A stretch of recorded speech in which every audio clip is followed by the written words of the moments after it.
Hey, all, Scott Horton here. It's always safe to say that one should keep at least some of your savings in precious metals as a hedge against inflation. And if this economy ever does heat back up and the banks start expanding credit, rising prices could make metals a very profitable bet. Since 1977, Robertson Roberts Brokerage Inc. has been helping people buy and sell gold, silver, platinum, and palladium, and they do it well. They're fast, reliable, and trusted for more than 35 years. And they take Bitcoin. Call Robertson Roberts at 1-800-874-9760 or stop by rrbi.co. All right, you guys, welcome back to the show. I'm Scott Horton. On the line, I got my old friend Greg Palast. GregPalast.com. Author of many books and documentaries and all kinds of things. Welcome back to the show. How are you doing? Glad to be with you, Scott. Vulture's Picnic. Is that still the most recent there? Well, there's Vulture's Picnic, which is my, for those who like pulp nonfiction, and then there is my book of cartoons and investigative reporting, which is Billionaires and Ballot Bandits. Oh, yeah, got that one. All right. So here we are at Vice.com. This one's from a couple of years ago, but it's new news still. Hugo Chavez told me he won't sell oil to the Kochs. By Greg Palast. The Kochs being, of course, the Koch brothers, the oligarchs. They do finance many causes and writers and institutions that I support in a lot of ways, but themselves certainly in their business for really all along since the 70s. They're conservative Republicans when it comes to the bottom line. So no getting that confused. Yeah. I'm sorry. Well, be careful because I never think of the Kochs as Republicans. David Koch was going to run for governor of Kansas as a Democrat, is number one, and he did run as the vice presidential candidate of the Libertarian Party against Ronald Reagan when he was more of a libertarian.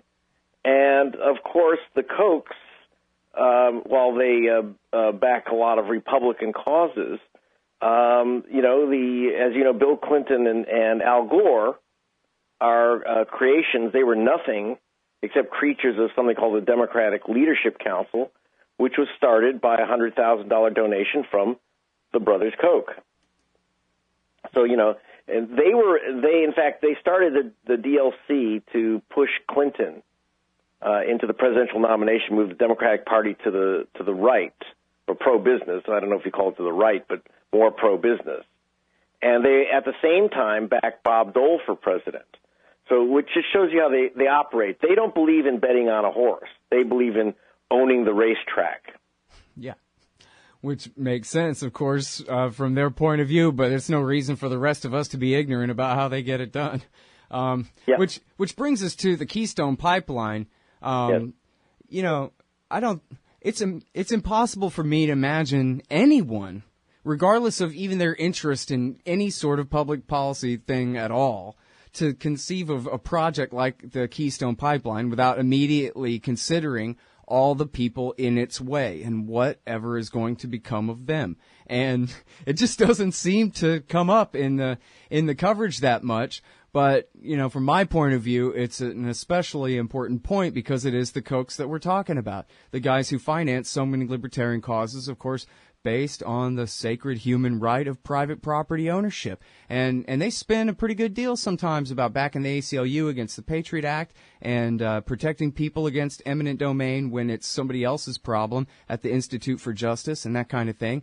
And yet in this case, do you have any kind of estimate of how many people stand to lose what they own at the hands of the state on behalf of Koch Industries and getting this pipeline done? And by the way, I ought to make you prove that the Kochs have anything to do with it anyway, too. But go ahead. Oh, good. Well, I'd love to get to that. But, just think, we're running a piece of metal with toxins flowing through it that's going to go across the entire belly of the United States. How many property owners will be kicked to the side? I don't know. But if your property is anywhere near that right-of-way, and of course, don't forget, it's not just the single right-of-way of the pipe. You have to have all the control lines and all the stuff that are going up and down and access roads, everything. So there's a lot of property that is now going to become property of the pipeline, care of the United States government.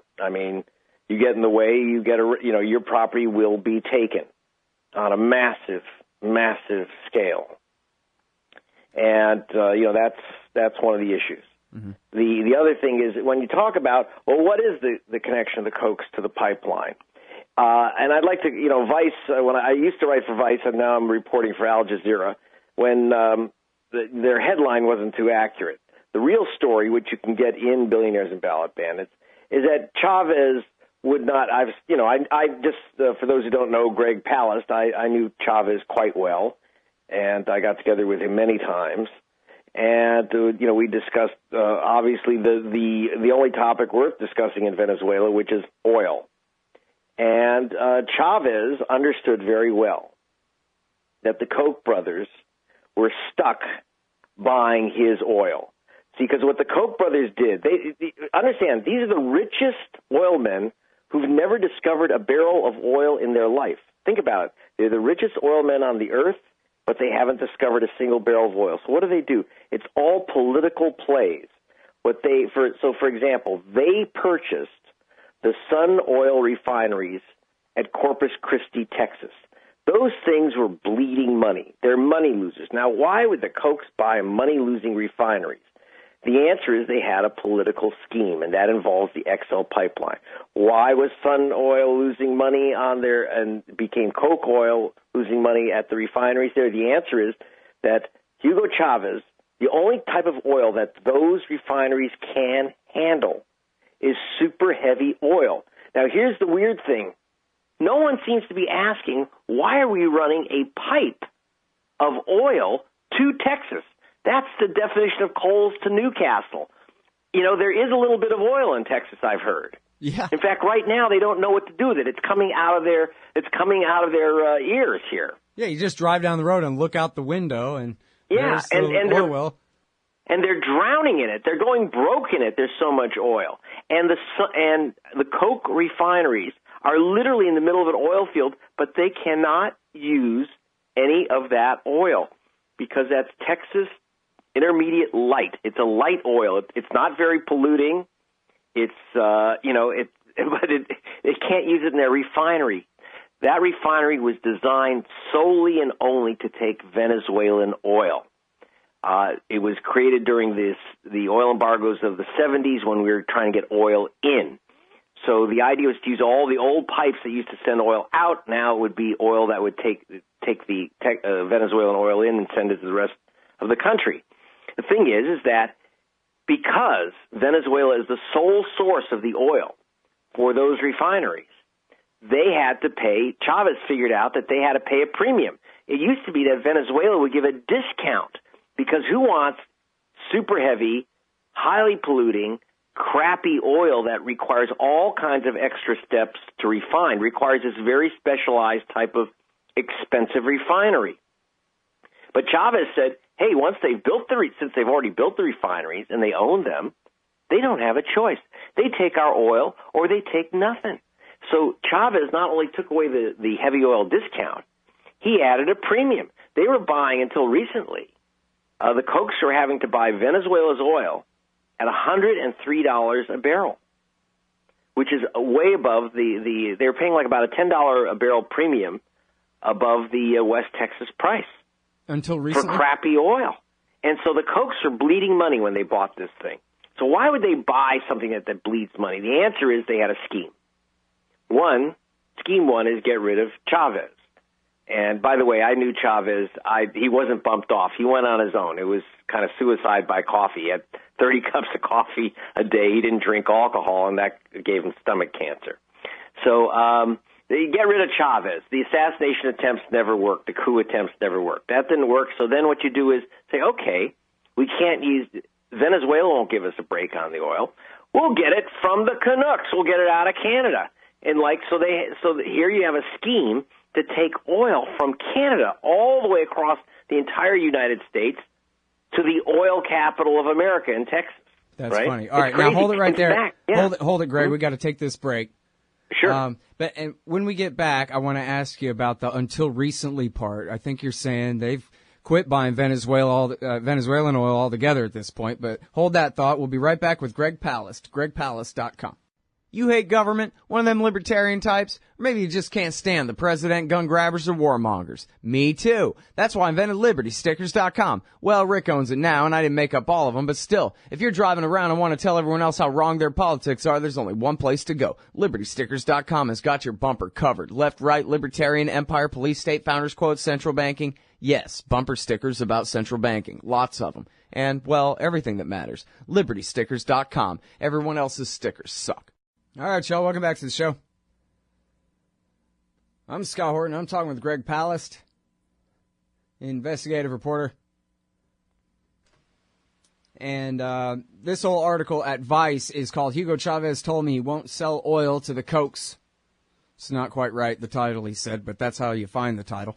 And, the article, I mean. And he's writing for Al Jazeera now, and we're talking about the Kochs and the XL pipeline, and we got the means and the motive, political access by way of dollars, and then that's the means, obviously, and then the motive is that the Venezuelans are charging the Kochs an extraordinary amount of money over the global market price for their heavy crude. And the Kochs own a refinery down in, they bought themselves a refinery down in Corpus Christi that's made for the heavy crude. And they don't want to have to retool it, but they don't want to have to pay the premium to Venezuela, so they want to get the heavy crude from Canada instead, which is why they need to build a giant pipeline all the way across the United States of America to deliver oil from Canada to Texas.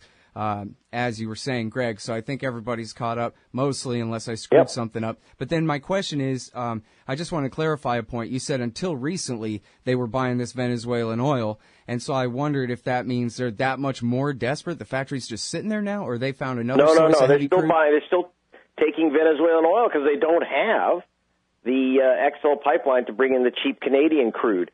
Just so you know, what I'm saying is that they were paying a premium of about $35 because they were paying about $5 to $10 above Texas oil prices to get in the junk from Venezuela, this heavy crude from Venezuela.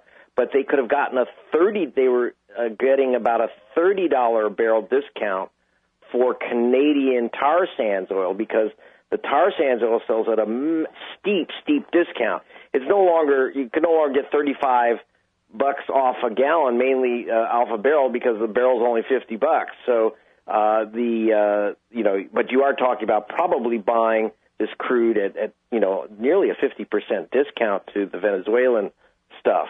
So I mean, and I calculated out exactly that each of the two Koch brothers, because remember they own that refinery outright. It's not a corporation.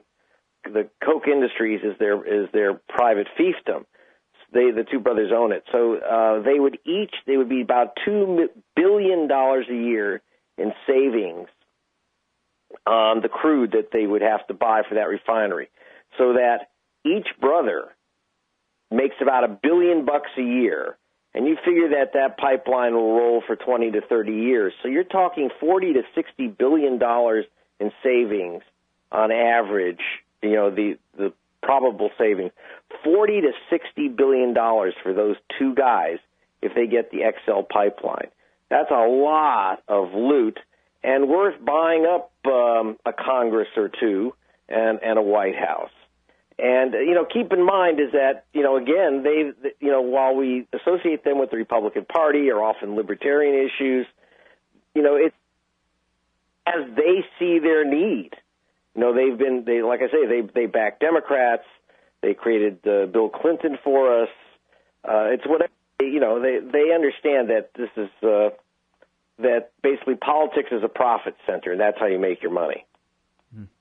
All right, now, so what about the opportunity exactly? Can you connect some dots and show where they really have been the driving force behind this political push for the pipeline?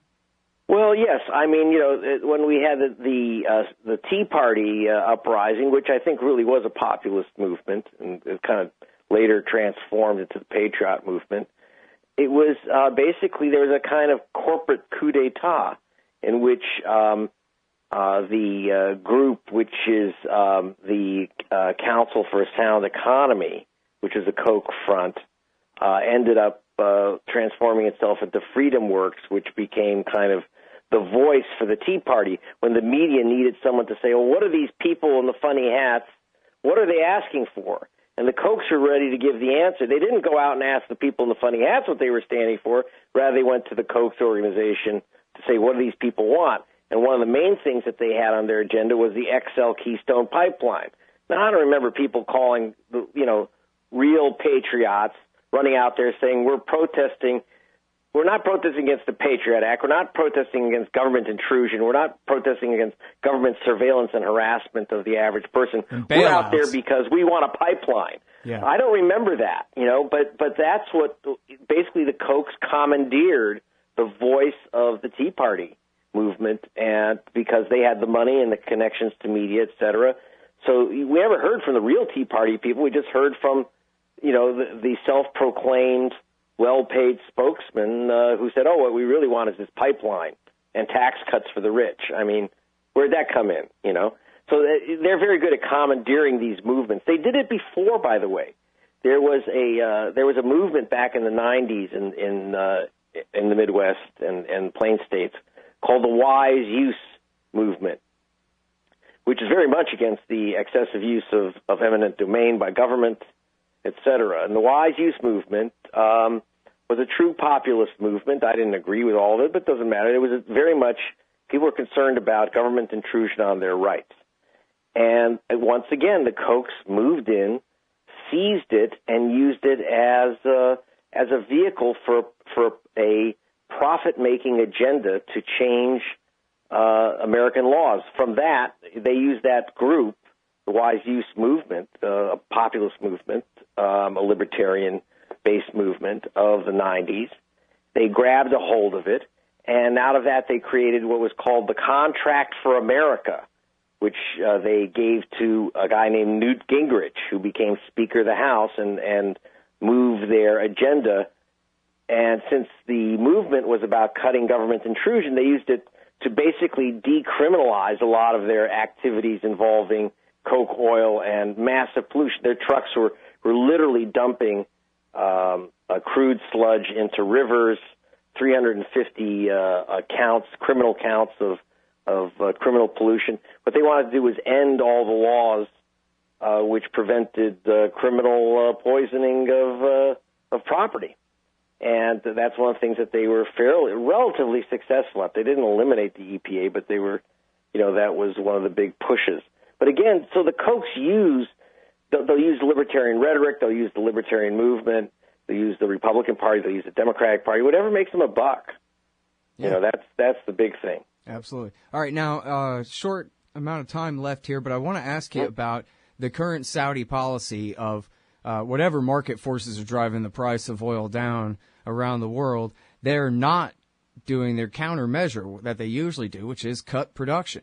And Kerry has even said, Secretary of State Kerry has even said, wink, wink, we're really sticking it to the Russians and the Iranians, which, of course, a lot of people were accusing him of. Patrick L. Smith had a great piece about that. But it seems to me it's kind of strange because they're also screwing the Texans and screwing the Canadians, too. And how bad can the Saudis screw the Texans, Greg, before they use their influence over D.C. to use their influence over Riyadh to start cranking production back down again? Or America's just Saudi's bitch, or exactly how does that work? Well, I think let's remember that the Texans that they care about, the influential ones, are on the Saudi payroll. James Baker is the most influential Texan alive, who was our Secretary of State. He's also counseled for the Kingdom of Saudi Arabia and for the House of Saud, and of course he's a personal counsel to the Bush family. Another again, in the Bush family's money comes, through business connections with Saudi Arabia. Bush had, his adventures in the oil trade in the Gulf, which, lost a ton of money for his partners, but not for him. So that, when you talk about Texans, it's not guys at the rodeo, man. We're talking about the elite, and the elite of Texas has been done very well on the Saudi payroll. And they don't mind a few of the upstarts. Remember that there's all kinds of Texas oil. There's Richmond and the home of ExxonMobil, and then there's the wildcatters and the guys that are doing fracking in oil. People think of gas fracking, but fracking in oil to get a few extra barrels out of those stripper wells.